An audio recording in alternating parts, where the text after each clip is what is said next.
Welcome to the first. Let me start one more time.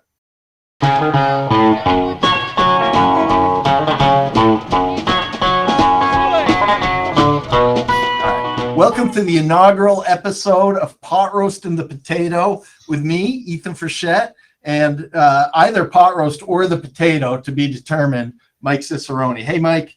Hi, Ethan. How are you? Awesome. So what we're going to try to do today is a little bit of a Free Jacks preview. I say try to do only because we're still sort of limited in our knowledge, but we want to hit on what we think are the big new additions to the roster, talk a little bit about the losses to the roster, key guys that have departed. We'll lead off by talking about where the Free Jacks are. In the first place they are is the returning regular season record-setting winning team in the MLR. They had 13 wins last year, the most by any team ever in the MLR history. They are not the returning champions. New York Rugby are the returning champions. Now the New York Ironworkers, which I don't totally get that one, but I guess it's better than the New York Finance Bros. I guess.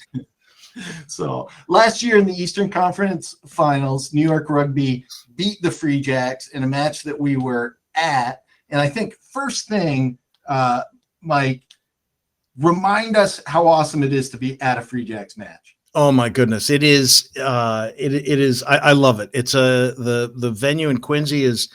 I think it's perfectly sized. The crowd. Last year was an amazing season in general. Tons of home victories, and the crowd gets into it. It's a ton of fun. It's great. It's a great spot for tailgating before and after. It's a really, really great venue. I really love it. Yeah, agreed. Try to get there as much as I can.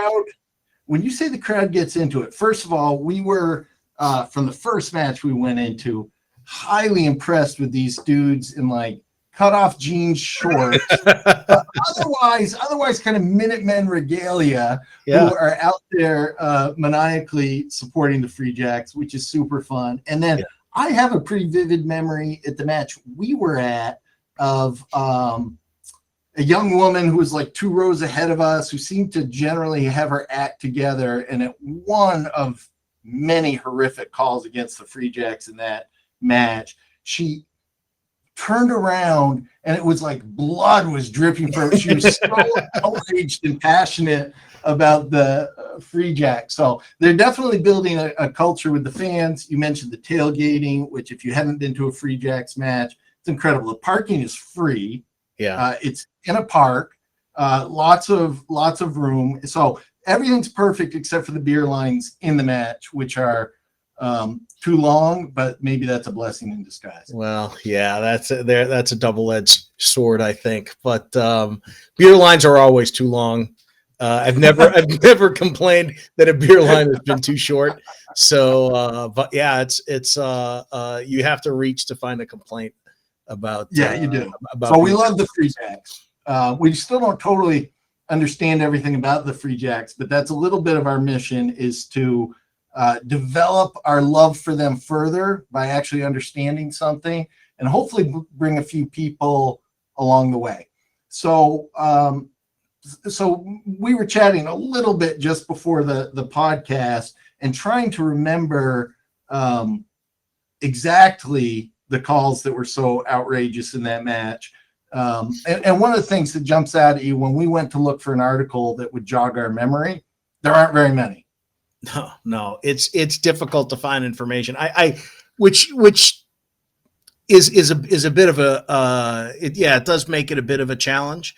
As I remember, so that woman sitting in front of us, I'm sure she was a rabid Free Jacks fan, but there's more than enough reason to have blood in your eyes, or however you described it. But there was more than enough reason in that game to be upset. The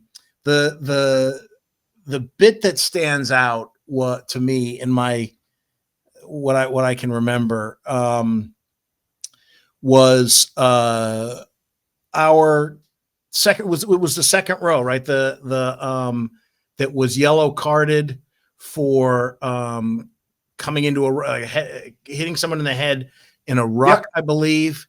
And then while that card was being given out, I think Waka was laid out after kicking. Yes. With kind of what looked like a little bit of a cheap shot, or at least a late hit. Oh, I think, come on, you got to get more like blood dripping out of your mouth. Well, I certainly was at the time. I think I can't swear to it. I think the referee had given advantage for that tackle on the rock, which probably I don't remember that. Probably well deserved. And then as advantage was playing out, they destroyed Waka. Yeah. And then the referee just sort of ignored that as if because it was he had to come off. I mean, did he come off to get his noggin? I don't remember. He definitely looked a little bit woozy walking. Yeah. So that was a horrific way to end the season. Although it was followed by one of the highlights, not just of the season, but of my life in general. Oh, when I got to high five Pot Roast himself as they did their final lap around the stadium. Right. So the podcast is named in tribute to Free Jacks player Pot Roast, who has a real name, which we might have to do a little editing. Kyle Sakara. Oh, there we go. Thank you. Yeah. Good. Oh, yeah. It's good. I mean, you're his groupie. You should know his name. Also has another much less interesting nickname. Is the Eagle, something like that? Yeah. He goes by the Eagle too, which I think is probably a more common more common nickname than Pot Roast, commonly used now, and therefore much less interesting. Yeah. I mean, if you get a nickname like Pot Roast, I think you got to stick with it. Yeah. It's a good one. But after the match, when we went down there to high five the guys, it was great. Nico and I were there. My son Nico and I, we both and as he came down, I think whoever was behind him, I think we left him kind of hanging because Nico and I reached down, got the high five from Pot Roast, and I turned up to Nico and screamed in his face, "We got a high five by Pot Roast!" There was a woman there looking at us like we were crazy, but well, fair enough. But it was a big deal. Have you washed that high five hand since? I have. My wife makes me wash my hands. Right. Yeah. So hopefully Pot Roast is not, just on general principle. Hopefully not. Yeah. He looks like a guy who might go a season or two between washing up. Yeah. But as a prop might. Yeah. So we were disappointed by the officiating in the game. Obviously disappointed by the outcome. Free Jacks played well. Of particular note, Waka, who we mentioned, scored all of the Free Jacks points in that match and isn't coming back. Yeah, he will be a really tough loss, I think. I mean, arguably the best player in the league, off to Japan. So to make the big bucks, maybe, I don't know. Maybe that's a little unclear. So that's one of the things we're still trying to work out is rugby in general. It can be confusing to follow with its perpetual season and leagues around the world. Waka seems to have been a pretty high level New Zealand player, was obviously a very high level MLR player. Yeah. And I haven't the faintest idea where Japanese professional rugby fits into any of that. No, nor do I. I guess based on the fact that one of the best, if not the best player in the MLR just left here to go there, I would say it's got to be at least as good, if not a little bit better. But again, I don't know what was driving his decision, whether it was money, it could be a million different things. But he'll certainly be missed. I mean, he was, he could take over a game and did, for the Free Jacks a lot. So so he was number 10 with a pretty exceptional combination of understanding the moment, right? When to kick, when to take Yeah. it himself. A great decision maker who was also super athletic, right? He was a fast, elusive, and pretty tough player. He Yeah. stuck his head in, not a huge guy. So the replacement is Jason Patros from also from New Zealand, from the Taranaki Bulls. I think that might have been also Waka's club. And we're not going to pretend to have watched 20 Taranaki Bulls games to understand Jason Patros, but even looking at the press releases, I think what we're gathering is he's a mid to later career guy, fullback in number 10. I'm pretty sure here to be a number 10 and replace Waka. Yeah. Maybe not athletically explosive, but expected to be that great decision maker who can, if he can't break away like Waka, can at least help control the pace of a game like Waka. Yeah. I mean, it's gonna be really tough to replace Waka. It's hard to imagine anyone coming in and saying, okay, he's going to be, just like Waka was, one of the top players in the whole league. Again, I'm not familiar too much with the Taranaki Bulls. Actually, not at all. But it seems like that's that's a loss. And also Waka had kind of the backs version of a mullet, and that will be missed. Yeah, and the hair will definitely be missed. Yeah. I haven't seen a picture of Jason Patros. So I don't think he has hair. You don't think he has hair? For some reason, I think he's bald. Yeah, that's going to be a massive loss in hair. That is certainly that's definitely irreplaceable. Yeah. So I think I think it's what we would expect in as we go through the guys at least we picked to talk about. The Free Jacks have signed like a lot of players. Yeah. So I think we're hoping we're hitting on some of the more impactful. But the sense I get is Patros has been playing for a while, maybe has about reached his ceiling in New Zealand, maybe is not likely to crack onto the international scene, but therefore is a perfect guy to get in a developing league like ours. And then the next guy we have on the list, and I'm going to have to get better pronunciation, but I have it as Taniela Filimoni. He is a young guy. Yeah. Described as an excitement machine with raw speed and athleticism. And I take that to mean he's a very promising player who probably makes a lot of mistakes. Yeah.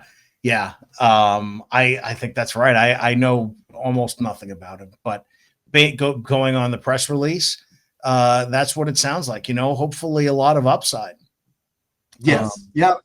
And in somewhere, when I was poking around, he's and maybe it was just the Free Jacks release, but on the fringe of the international game, here to develop his game. Right. And maybe it's a word for Scott Matthey, who is the Free Jacks coach, and last year was coach of the year in the MLR. One of the things in reading about him, there was a lot of talk about he's great at developing structure and decision making and developing people, which are great traits, but obviously not everything you want. And so again, I was trying to get that sense of, is he just a CEO or also a great rugby coach? And speculative here, but the idea that you can get a young, exciting fringe of international player who would think, I'll go to the Free Jacks to get better is maybe encouraging with regard to Scott Matthey. Yeah. I mean, and hopefully it would be great to see some upside there. Again, I have no idea. But it might be, trying to fit him in with Patros, and then as we'll talk about in a second, Mitch Jacobson, who's also got a lot of experience in the New Zealand provincial leagues. Maybe the idea is to kind of put him in there with those guys. Hopefully some of their experience rubs off on Filimoni, if that's how you say it. And I don't know. It's really tough to say, what's going to happen. It's one of the issues, I guess, as American sports fans, we're not used to watching a league that's not the best in the world, where, Right. it's a little bit, these guys seem to fit in somewhere on the edge of super rugby, Yeah. you know, borderline super rugby players. They all, some of the guys, like I think Jason Patros and I think Mitch Jacobson also have some super rugby experience, but we're not getting Marcus Smith at fly as our new fly half. So it makes it a little bit tougher to kind of estimate, or guess how these guys are going to do, but it'll be fun to watch. Yeah, it definitely will. And we've talked about that, you and I, offline. When you watch, if you just turn on an MLR game, it's pretty impressive rugby. If you watch it back to back with a premiership game, it's less impressive, right? But some of the fun of this, hopefully, is seeing the guys develop. And then, right, one of the big questions will be, can you get to a point where as they develop, you can hang on to some of them, so that you've got not just some players capable of playing at the highest level, but can start to string it together because I think what you and I both love, well, I'll speak for myself, love most about rugby, it is the ultimate team sport in that you've got to be telepathic with your teammates and ferocious in defense of them. So even having a couple standouts like Waka isn't going to transform you. Right. No, you've got to be strong across the 15 or the 23 guys, I guess. So no, it'll be very interesting to watch. Looks like we brought in some new front rowers as well, which I think Ethan, you probably just would have skipped right over. But yes, they're not on my list. Let's talk about a little bit more about the exciting raw sense. Not that anybody on this in this chat can identify with such a thing. No, it's but yeah, we do have a couple guys coming in. Again, tough names to pronounce. Keanu Keru Symes from Hawke's Bay. Again, we'll have to see. He seems like a strong hooker. Played some super rugby for the Hurricanes. We'll see how that translates into MLR. Do you happen, not to put you on the spot, but do you have in your notes where he might be in his career? For some reason, I think he's relatively young. Yeah, but I don't know, and I don't know. For some, I get the idea that the front row guys seem to be on the younger side. A couple props, Connor Young and Joel Hintz, who's also has a good name. Joel is the Bulldog.